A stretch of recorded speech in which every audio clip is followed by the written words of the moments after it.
32వ సంకీర్తన మనం చూసినట్లయితే ఈ 32వ సంకీర్తన భక్తుడైన దావీదు రచించినట్టుగా మనం చూస్తూ ఉన్నాం. పైన ఫుట్నోట్లో దైవ ధ్యానము, దేవుణ్ణి ధ్యానిస్తూ ఉన్నాడు. ఈ దావీదు భక్తుడు దేవుణ్ణి ధ్యానిస్తూ చక్కగా తన జీవితంలో ఏదైతే మరి అడగాలో అది అడుగుతూ ఉన్నాడు. ప్రేమైనటువంటి దేవుని బిడ్డలారా, ఈ మొట్టమొదటి ఈ 4 చరణాల్లో మనం కానీ చూసినట్లయితే తన అతిక్రమములకు పరిహారము నొందినవాడు, తన పాపమునకు ప్రాయశ్చిత్తము నొందినవాడు ధన్యుడు, యెహోవా చేత నిర్దోషి అని ఎంచబడినవాడు, ఆత్మలో కపటము లేనివాడు ధన్యుడు. నేను మౌనినై ఉండగా దినమంతయు నేను చేసిన ఆర్తత్వము వలన నా ఎముకలు క్షీణించినవి. దివారాత్రులు నీ చెయ్యి నా మీద బరువుగా నుండెను, నా సారము వేసవి కాలమున ఎండినట్టాయను. చక్కగా భక్తుడు దేవుణ్ణి ధ్యానిస్తూ ఉన్నాడు. తన అతిక్రమములకు పరిహారము నొందినవాడు, తన పాపములకు ప్రాయశ్చిత్తము నొందినవాడు ధన్యుడు, యెహోవా చేత నిర్దోషి అని ఎంచబడినవాడు, ఆత్మలో కపటము లేనివాడు ధన్యుడు.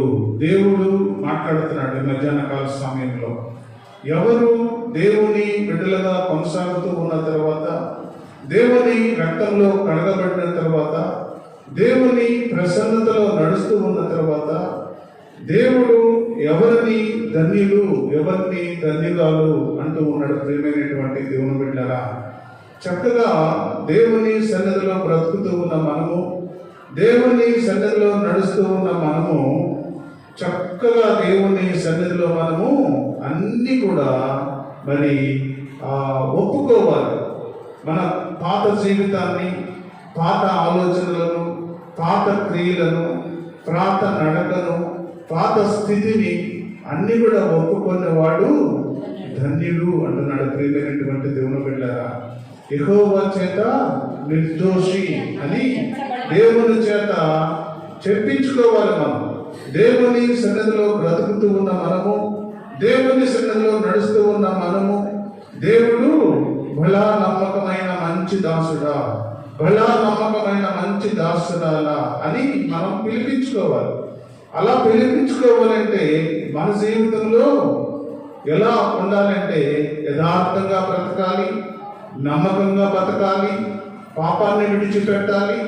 దేవుని సన్నిధిలో నిందారహితులుగా మనం ఉన్నట్లయితే దేవుడు చక్కగా మనల్ని పిలుస్తాడు. ప్రియమైనటువంటి దేవుని బిడ్డలారా, అందుకని అంటున్నాడు, నేను మౌనినై ఉండగా దినమంతయు నేను చేసిన నా ఆర్తధ్వని వలన నా ఎముకలు క్షీణించినవి. దేవుని సన్నిధిలో ఏ విధంగా ప్రార్థన చేస్తున్నాడో, దేవుని సన్నిధిలో ఏ విధంగా మొరపెడుతూ ఉన్నాడో భక్తుడైన దావీదు జీవితంలో మనం చూసినట్టుగైతే ప్రియమైనటువంటి దేవుని బిడ్డలారా, చక్కగా ఎముకలు క్షీణించే అంతగా దేవుని సన్నిధిలో ఆయన మొరపెడుతూ ఉన్నాడు. ప్రియమైనటువంటి దేవుని బిడ్డలారా, దేవుని సన్నిధిలో దేవునితో మాట్లాడుతూ ఉన్నాడు. దేవునితో మాట్లాడుతూ దేవుని సన్నిధిలో ఆయన బ్రతుకుతూ, మరి దివారాత్రులు నీ చెయ్యి నా మీద బరువుగా ఉండెను, నా సారము వేసవి కాలమున ఎండినట్టాయను. దేవుని సన్నిధిలో బ్రతుకుతూ ఉన్న మనము ఉపవాసం ఉండి దేవుని కొరకున్న మనం కానీ జీవించగలిగితే, ఉపవాసం ఉండి దేవునితో మనము నడవగలిగితే, ఉపవాసం ఉండి దేవుని కొరకు మనము జీవించగలిగితే, ప్రియమైనటువంటి దేవుని బిడ్డలారా, దేవుడు చక్కగా నిన్ను మరి ధన్యుడు, ధన్యురాలు అని దేవుడు పిలుస్తాడు. ప్రియమైనటువంటి దేవుని బిడ్డలారా, ఏరు గ్రంథంలో చూసినట్టుగైతే మనము 5వ అధ్యాయము, ఏరు గ్రంథము 5వ అధ్యాయంలో మనం కానీ చూసినట్టుగైతే 17వ వచనంలో మనం కానీ చూస్తే, దేవుడు గద్దించు మనుషుడు ధన్యుడు, కాబట్టి సర్వశక్తులకు దేవుని శిక్షణ తృణీకరింపకును, ఆయన గాయపరిచి గాయమును కట్టును, ఆయన గాయము చేయును, ఆయన చేతులే స్వస్థపరచును, 6 బాధల్లో నుండి ఆయన నిన్ను విడిపించును, 7 బాధలు కలిగినను నీకు ఏ కీడు తగలదు, క్షామ కాలమున మరణము నుండి యుద్ధమును కట్టుబలము నుండి ఆయన తప్పించును, నోటి మాటల చేత కలుగు నొప్పి నీకు తగలకుండా ఆయన నిన్ను చాటు చేయను. ప్రళయము వచ్చినను నీవు దానికి భయపడవు. దేవుడు మాట్లాడుతున్నాడు ఈ మధ్యాహ్న కాల సమయంలో. దేవుని సన్నిధిలో బ్రతుకుతూ ఉన్న మనము, దేవుని సన్నిధిలో నడుస్తూ ఉన్న మనము ఏ విధంగా ఉండాలో, దేవుని బ్రతుకులో మనము నడుస్తూ ఉన్న మనము, దేవుడు ఒక్కొక్కసారి నిన్ను గద్దిస్తాడు. ప్రేమైనటువంటి దేవుని బిడ్డలారా, దేవుడు గద్దించే మనుషుడు ధన్యుడు. లోబడాలి. దేవుని గద్దింపులకు మనము లోబడితే, దేవుడు చెప్పిన మాటకు మనము లోబడితే ధన్యుడు ధన్యురాలు అని దేవుడు నిన్ను పిలుస్తాడు. ప్రియమైనటువంటి దేవుని బిడ్డలారా, దేవుని సన్నిధిలో బ్రతుకుతూ ఉన్న మనము దేవుడు గాయపరుస్తాడు. ఒక్కోసారి ఆ గాయాన్ని తిరిగి కడతాడు, నిన్ను స్వస్థపరుస్తాడు. ప్రియమైనటువంటి దేవుని బిడ్డలారా, ఎందుకంటే తన బిడ్డలుగా ఎలా బ్రతుకుతూ ఉన్నారో, ఎలా నడుస్తూ ఉన్నారో, ఎలా జీవిస్తూ ఉన్నారో ఒక్కసారి పరీక్ష చేస్తూ ఉంటాడు. ప్రియమైనటువంటి దేవుని బిడ్డలారా, ఏదో జీవితంలో అదే జరిగింది. ఆయన ఎంత భక్తిపరుడు అంటే ఆయనను ఒక్కసారి పరీక్షించాలనుకున్నాడు. ఆయన భక్తి ఎంతవరకు ఉందో, ఆయన ప్రసన్నత ఎంతవరకు ఉందో ఆయన పరీక్షించాలనుకున్నాడు. అలాగే మన జీవితంలో కూడా ఒక్కొక్కసారి కష్టాలు వచ్చినప్పుడు, శ్రమలు వచ్చినప్పుడు, దేవుడు గద్దించినప్పుడు దేవునికి మనము లోబడాలి. ప్రియమైనటువంటి దేవుని బిడ్డరా, దేవునికి లోబడితే, దేవుని మాటలకు లోబడితే, దేవుని ఆజ్ఞలకు లోబడితే ఆయన నిన్ను స్వస్థపరుస్తాడు. ప్రియమైనటువంటి దేవుని బిడ్డరా, అంతేకాని దేవుని సన్నిధిలో బ్రతుకుతూ ఉన్న మనము నాకే ఈ కష్టం రావాలా, నాకే ఈ శ్రమ రావాలా, నేను రోజు ప్రార్థనకు వెళ్తున్నాను, రోజు దేవుని సన్నిధిలో మొరపెడుతూ ఉన్నాను, నాకే రావాలా అని దేవుని మీద సనుక్కుంటా ఉంటే ప్రియమైనటువంటి దేవుని బిడ్డరా, ఇంకా కొంచెము దేవుని గద్దింపు ఎక్కువ అవుతుంది. ప్రియమైనటువంటి దేవుని బిడ్డరా, అందుకనే ఆయన అంటూ ఉన్నాడు, నిన్ను నేను నీ గాయములను కట్టి ఆయన చేతులే నిన్ను స్వస్థపరుచును. ఎన్ని బాధలు వచ్చినా సరే, క్షామకాలంలో మరణము అంచుల వరకు వెళ్ళినా సరే నిన్ను నేను బ్రతికించగలను అని దేవుడు చెప్తూ ఉన్నాడు. ప్రియమైనటువంటి దేవుని బిడ్డరా, నిన్ను బ్రతికిస్తాడు. ఎందుకంటే దేవుని బిడ్డగా నువ్వు ఉన్నావు కనుక, దేవుని ప్రసన్నతలో నువ్వు బ్రతుకుతూ ఉన్నావు కనుక, దేవుని ఆలోచన చొప్పున నువ్వు బ్రతుకుతూ ఉన్నావు కనుక, దేవుని మరి మార్గంలో నువ్వు నడుస్తున్నావు కనుక, ఎలాంటి శ్రమ వచ్చినా, ఎలాంటి అననుకూల పరిస్థితులు కలిగినా, ఎలాంటి అననుకూల ప్రభావం నీ మీద పడినా కూడా నిన్ను దేవుడు రక్షిస్తాడు, స్వస్థపరుస్తాడు. ఇక మంచి స్థితిలో దేవుడు ఉంచి ఒక ఉన్నతమైన స్థితి దేవుడు ఇచ్చిందని దేవుడు సిద్ధంగా ఉన్నాడు. నువ్వు ఎలాంటి పరిస్థితిలో ఉన్నా సరే దేవుడు నిన్ను కాపాడేదానికి దేవుడు సిద్ధంగా ఉన్నాడు. ప్రియమైనటువంటి దేవుని బిడ్డలారా, 5వ చరణం అనగా చూస్తే, నా దోషమును కప్పుకొనక నీ ఎదుట నా పాపమును ఒప్పుకొంటి, యెహోవా సన్నిధిని నా అతిక్రమములు ఒప్పుకొందుననుకొంటిని, నీకు నా పాప దోషమును పరిహరించి ఉన్నావు. చక్కగా దేవుడు మాట్లాడుతున్నాడు ఈ మధ్యాహ్న కాల సమయంలో. దేవుని సన్నిధికి వచ్చిన నువ్వు, నేను, మనందరము కూడా దేవుని సన్నిధిలో ఒప్పుకునే వారిగా ఉండాలి. ప్రియమైనటువంటి దేవుని బిడ్డరా, దేవుని సన్నిధికి వచ్చి దేవుని మార్గంలో నడుస్తూ, దేవుని ప్రేమలో కొనసాగుతూ, ఇంకా మన పరిస్థితులన్నీ కప్పుకుంటే దేవుడు ఉగ్రత మన మీదకి వస్తుందని దేవుడు తెలియజేస్తా ఉన్నాడు. ప్రియమైనటువంటి దేవుని బిడ్డరా, నా దోషములను కప్పుకొనక నీ ఎదుట నా పాపమును ఒప్పుకొంటిని, యెహోవా సన్నిధిని నా అతిక్రమములు నేను ఒప్పుకొందుననుకొంటిని, నీవు నా పాప దోషములను పరిహరించి ఉన్నావు. దేవుడు క్షమిస్తాడు. ఎప్పుడైతే నువ్వు దేవుని సన్నిధిలో, అయ్యా నేను చేసిన పాపము, నేను చేసిన అబద్ధము, నేను చేసిన మోసము, నేను చేసిన అననుకూల పరిస్థితులు, నేను చేసిన మరి అనేక క్రియలు నీకు విరోధముగా ఉంటే ప్రభువా నన్ను క్షమించు అని దేవుని సన్నిధిలో నువ్వు వారిని మొరపెట్టగలిగితే దేవుడు నిన్ను చక్కగా క్షమిస్తాడు. దేవుడు ఒక ఉన్నతమైన స్థితిలో దేవుడు నిన్ను ఉంచేదానికి సిద్ధంగా ఉన్నాడు. ప్రియమైనటువంటి దేవుని బిడ్డలారా, చూడండి, ఇర్మీయా రాసిన గ్రంథం మనం చూసినట్లయితే, ఇర్మీయా రాసిన గ్రంథము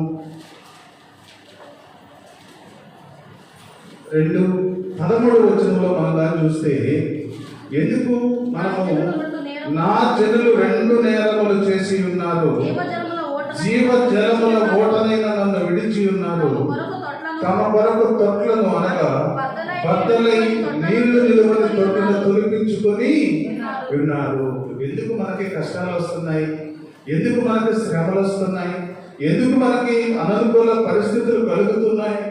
దేవుని సన్నిధిలో ఇంకా మన పాపాలు ఒప్పుకొనకుండా, దేవుని సన్నిధిలో మన క్రియలు దేవునికి ఒప్పుకొనకుండా, దేవుని సన్నిధిలో మన పాపాలు ఒప్పుకొనకుండా మనం ఇంకా దేవుని మభ్య పెడుతున్నామేమో. ప్రియమైనటువంటి దేవుని బిడ్డరా, మభ్య పెట్టే వారిని గురించి దేవుడు మాట్లాడుతూ ఉన్నాడు.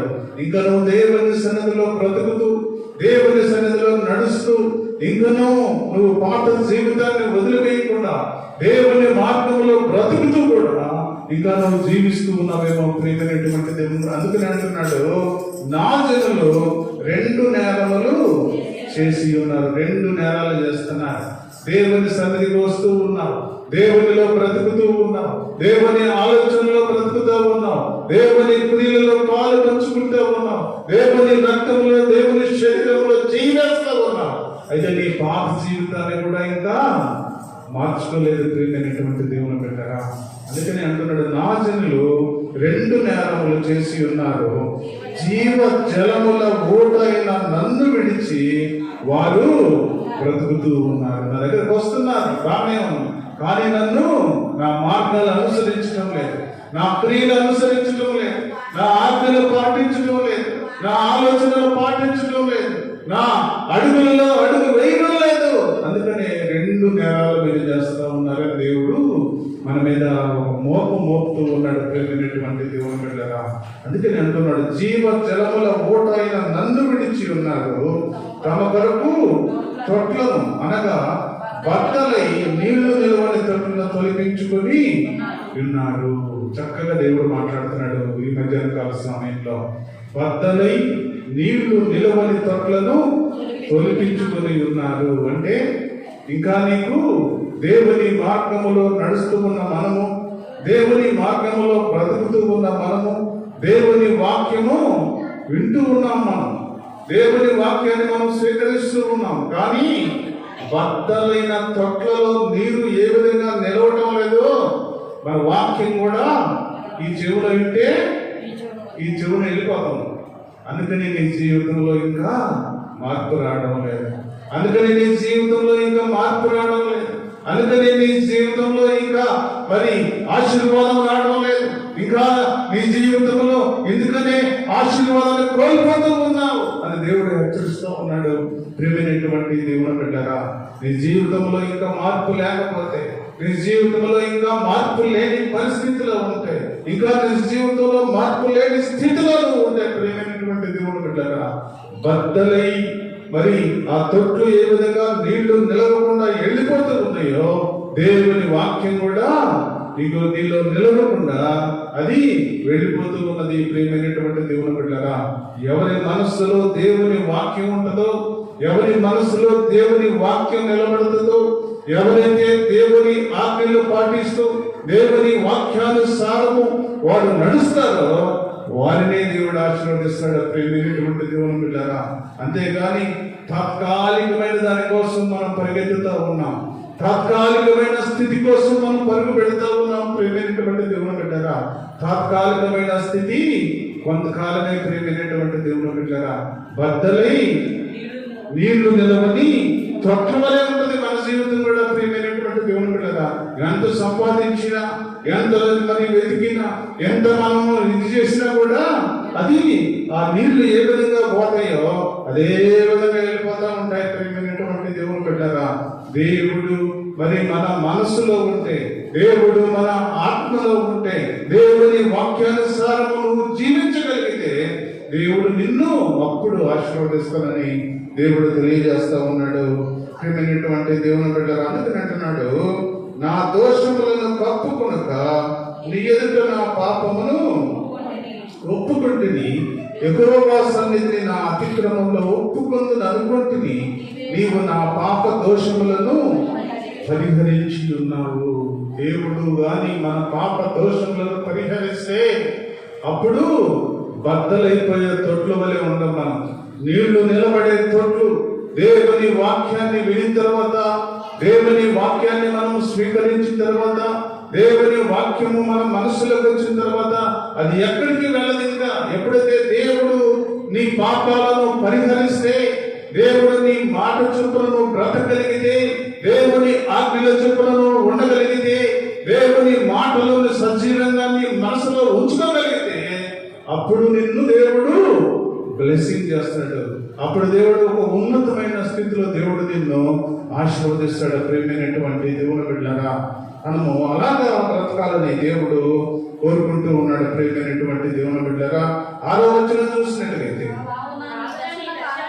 కావున నీ దర్శన కాలమందు భక్తి గల వారందరూ నిన్ను ప్రార్థన చేయుదురు. విస్తార జల ప్రవాహములు పొరలి వచ్చినను నిశ్చయముగా అవి నా మీదికి రావు. నా దాగు చోటు నీవే, శ్రమలో నుండి నీవు నన్ను రక్షించదువు. విమోచన కాలముతో నీవు నన్ను ఆవరించదువు. చక్కగా దేవుడు మాట్లాడుతా ఉన్నాడు. కావున నీ దర్శన కాలమందు భక్తి గల వారందరూ కూడా నిన్ను ప్రార్థన చేస్తారని దేవుడు మాట్లాడుతూ ఉన్నాడు. దేవుడితో నువ్వు ముఖాముఖి మాట్లాడగలిగితే, దేవుడితో ముఖాముఖి నువ్వు నడవగలిగితే, ప్రియమైనటువంటి దేవుని బిడ్డలారా, ఈ మధ్యాహ్న కాల సమయంలో దేవుడు నీతో మాట్లాడుతూ ఉన్నాడు. ప్రియమైనటువంటి దేవుని బిడ్డలారా, చక్కగా దేవుడు మాట్లాడుతూ ఉన్నాడు. చక్కని మాటలు దేవుడు మాట్లాడుతూ, మరి దేవుడు ఏమంటాడంటే, నీ దర్శన కాలమందు భక్తి గల వారందరూ నిన్ను ప్రార్థన చేయుదురు. విస్తార జల ప్రవాహములు పొరలి వచ్చినను నిశ్చయముగా అవి నా మీదకి రావు. ఎంత కష్టం వచ్చినా సరే, ఎంత అననుకూల పరిస్థితులు కలిగినా సరే, ఎంత భయంకరమైన స్థితి మరి వచ్చినా సరే, ప్రియమైనటువంటి దేవుని బిడ్డలారా, అవి నా మీదకి రావు ప్రభువా. ఎందుకంటే నేను దేవుడు, నీ యందు దేవుని శక్తి ఉంది, దేవుని వాక్యం నీలో ఉంది కనుక, ఎప్పుడు వాక్యానుసారంగా నువ్వు జీవిస్తున్నావు కనుక దేవుడు మాట్లాడుతున్నాడు. ఈ మధ్యాహ్న కాల సమయంలో, నా దాగు చోటు నీవే, శ్రమల నుండి నీవు నన్ను రక్షిస్తావు ప్రభు అని దేవుడిని ధ్యానం చేస్తా ఉన్నాడు. ప్రేమైనటువంటి దేవుని బిడ్డలారా, మనం కూడా దేవుని ఆ విధంగా ధ్యానం చేసినట్టుగైతే, దేవుడితో మనం మాట్లాడగలిగినట్టుగైతే, దేవుడు నీకు చక్కని ఆశీర్వాదం ఇచ్చేదని దేవుడు సిద్ధంగా ఉన్నాడు. ప్రేమైనటువంటి దేవుని బిడ్డలారా, 8వ వచనం మనం చూస్తే, నీకు ఉపదేశము చేసేదను, నీవు నడవవలసిన మార్గము నీకు బోధించేదను, నీ మీద దృష్టి ఉంచి నీకు ఆలోచన చెప్పేదను.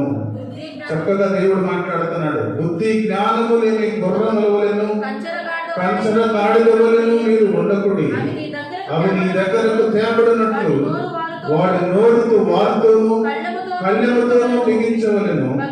భక్తిహీనులు అనేక వేదనలు కలుగుతున్నవి. చూడండి ప్రియమైనటువంటి దేవుని బిడ్డలారా, ఎందుకు మనకి కష్టాలు, ఎందుకు మనకి శ్రమలు, ఎందుకు మనకి వేదన ఆవేదన వస్తుందంటే దేవుడు మాట్లాడుతూ ఉన్నాడు 9వ వచనంలో, బుద్ధి జ్ఞానము లేని గుర్రముల వలె కంచల గాడిద వలె మీరు ఉండకుడి.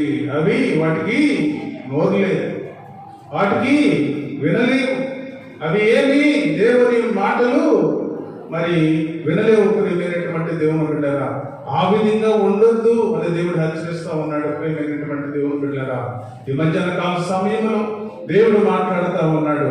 ఈ మధ్యాహ్న కాల సమయంలో దేవుడు మనందరితోటి మాట్లాడుతూ ఒక్కసారి దేవుడు మాట్లాడుతూ ఉన్నాడు. ప్రియమైనటువంటి దేవుని బిడ్డలారా, చక్కగా దేవుడు మాట్లాడుతూ ఉన్నాడు. కంచర గాడిద వలె నువ్వు ఉండకూడదు నీ దేవుడు సెలవిస్తా ఉన్నాడు. ప్రియమైనటువంటి దేవుని బిడ్డలారా, చూడండి ఇర్మియా రాసిన గ్రంథము 31వ అధ్యాయము 18వ వచనంలో మనం చూస్తే,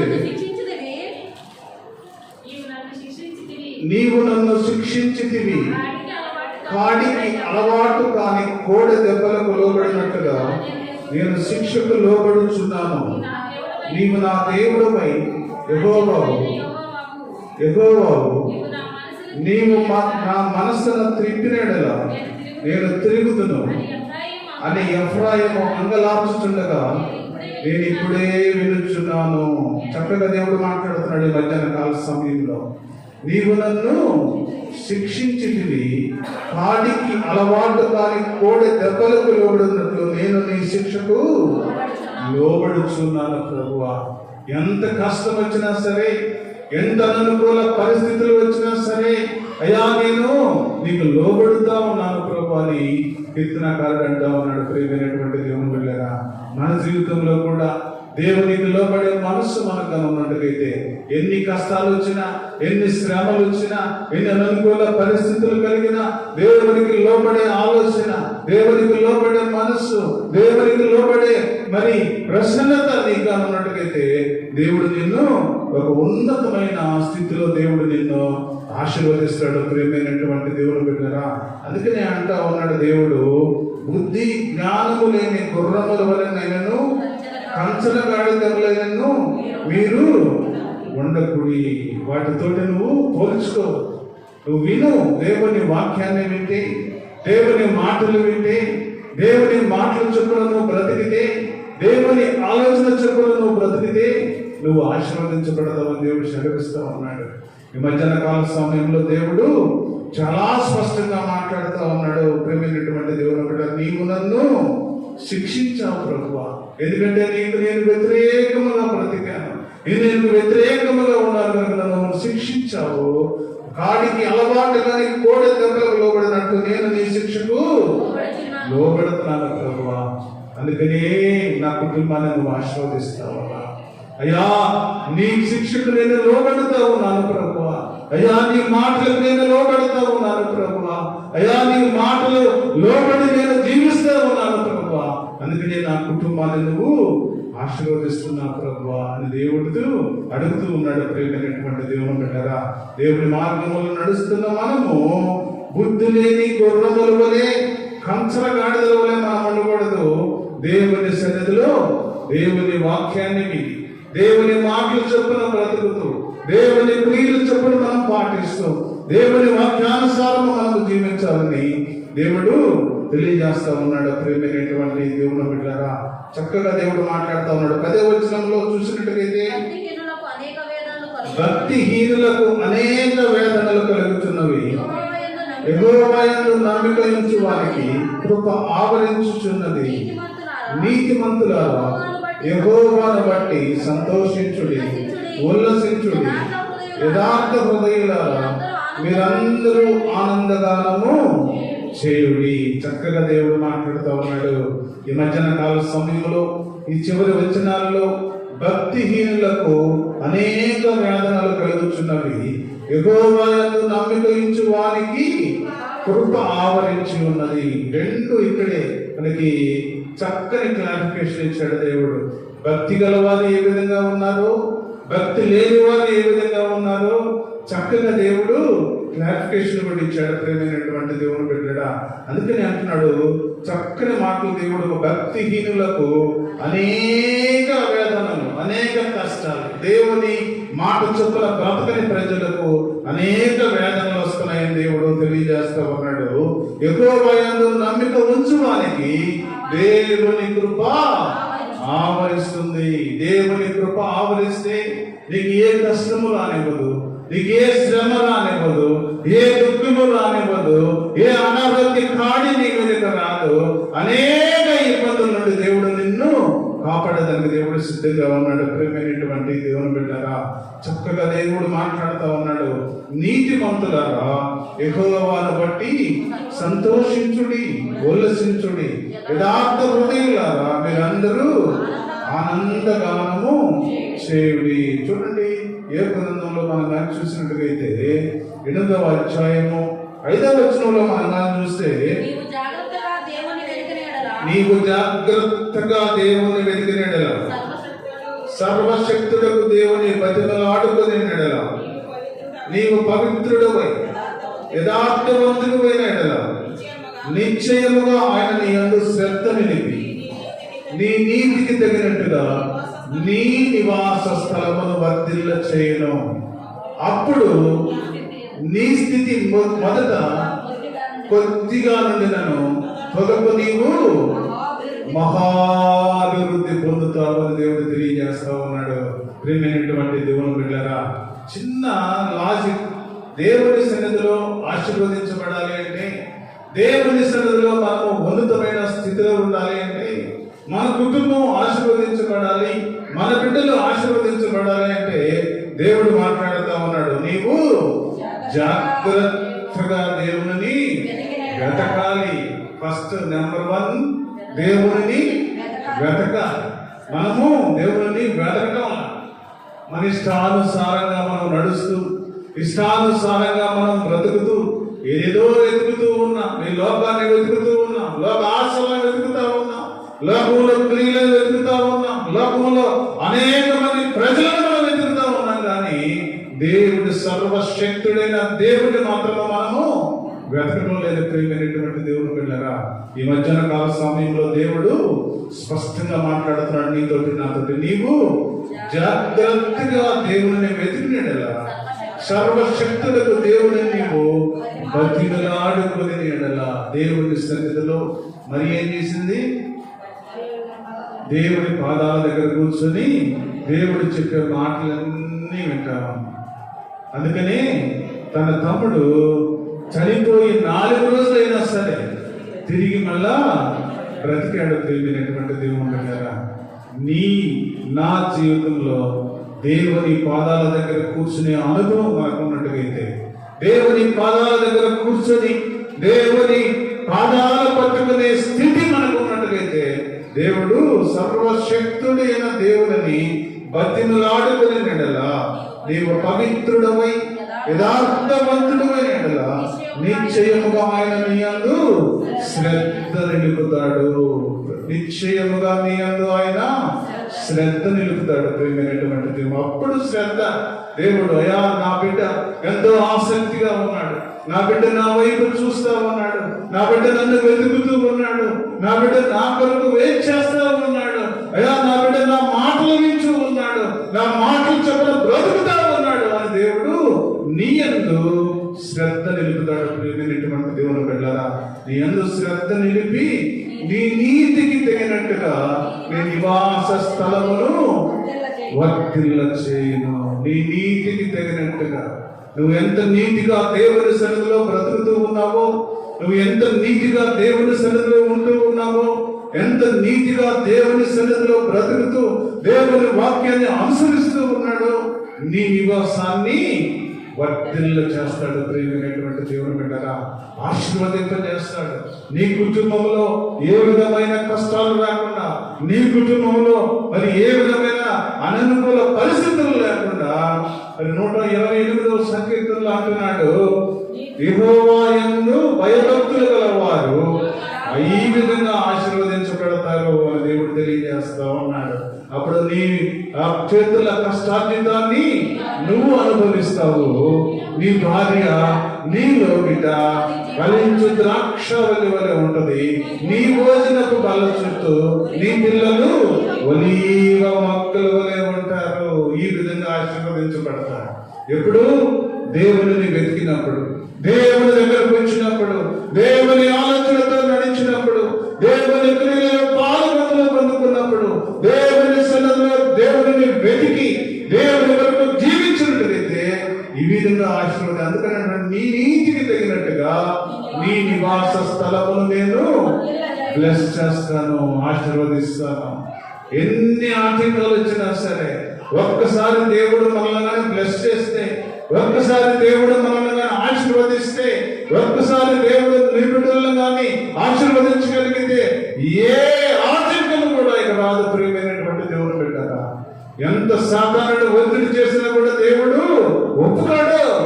ఎందుకంటే ఏబు దగ్గరికి వెళ్ళాలంటే దేవుడు పర్మిషన్ అడిగాడు. అయ్యా ఏబు సంగతులను చూసుకోమన్నావు, బాగానే ఉంది, ఆయన ఎదురు చుట్టూ కూడా కంచేసావు కదా, ఆ కంచెని తీసేయి అని దేవుడిని అడుగుతూ ఉన్నాడు. ప్రేమైనటువంటి దేవుని బిడ్డరా, నీ జీవితంలో నా జీవితంలో కూడా అదే. ఒక్కసారి నీ నీతికి తగినట్టుగా నువ్వు కానీ దేవుని యందు శ్రద్ధ నిలిపి దేవునితో నువ్వు మాట్లాడే అనుభవం నీకు ఉన్నట్టుగైతే నీ కుటుంబం చుట్టూ కూడా దేవుడు కంచె వేస్తాడు. ప్రేమైనటువంటి దేవుని బిడ్డరా, ఆ కంచె వేసి ఒక్కసారి కానీ దేవుడు నిన్ను బ్లెస్సింగ్ చేస్తే, దేవుడు నిన్ను ఆశీర్వదిస్తే, దేవుడు ఒక్కసారి బ్లెస్ చేయగలిగితే ఏ సాతానుడు కూడా అధికారం లేదు. ఇంకా ప్రేమైనటువంటి దేవుని బిడ్డరా, దేవుడు పర్మిషన్ ఇచ్చే వరకు కూడా ఏ సాతానుడు కూడా దానిలో ప్రవేశించడానికి వీల్లేదు. ప్రేమైనటువంటి దేవుని బిడ్డరా, అయితే మనము వెతకలేకపోతా ఉన్నాం, దేవుని వెతకలేకపోతా ఉన్నాం, దేవుడితో మనం ముఖాముఖి మాట్లాడలేకపోతా ఉన్నాం, ఇంకా దేవుడితో మనం ముఖాముఖి నడవలేకపోతా ఉన్నాం. ప్రేమైనటువంటి దేవుని బిడ్డరా, కష్టాలు వచ్చినప్పుడు, శ్రమలు వచ్చినప్పుడు దేవుని వైపు మనం చూడలేకపోతా ఉన్నాం. దేవుని వైపు నువ్వు చూస్తే ప్రియమైనటువంటి సహోదరి, దేవుని వైపు చూస్తే ప్రియమైనటువంటి సహోదరుడా, ఈ మధ్యాహ్న కాల సమయంలో దేవుడు అంటా ఉన్నాడు, నీ స్థితి మొదట కొద్దిగా ఉన్నను తుదకు నీవు మహా అభివృద్ధి పొందుతావు. బ్లెస్సింగ్స్ ఎలా ఉంటాయంటే, నీ కుటుంబాన్ని దేవుడు ఒక ఉన్నతమైన స్థితిలో దేవుడు ఉంచడానికి దేవుడు సిద్ధంగా ఉన్నాడు. ఒక ఉన్నతమైన స్థితిలో, ఉన్నతమైన ఆశీర్వాదము, ఉన్నతమైన బ్రతుకు నీ కుటుంబాన్ని, నీ భర్తను, నీ భార్యను, నీ బిడ్డలను దేవుడు ఒక ఉన్నతమైన స్థితిలో ఉంచి మహాభివృద్ధి పొందించడానికి దేవుడు సిద్ధంగా ఉన్నాడు. ప్రియమైనటువంటి దేవుని బిడ్డరా, మనం కానీ దేవుని వెతికినట్టుగైతే, దేవుని బతిమాలకున్నట్టుగైతే, ఆయన నీ యందు శ్రద్ధ నిలిపి దేవుడు నిన్ను ఆశీర్వదిస్తాడు, దేవుడు నిన్ను ప్రేమిస్తాడు, దేవుడు ఒక ఉన్నతమైన బహుమానాన్ని నీ కుటుంబానికి ఇచ్చడానికి దేవుడు సిద్ధంగా ఉన్నాడు. అట్టి కృప నీకు, మనందరికీ, దేవుడి సంఘానికి దేవుడు దయచేయనుగాక. చిన్న ప్రార్థన చేసుకుని మనం వెళ్దాం.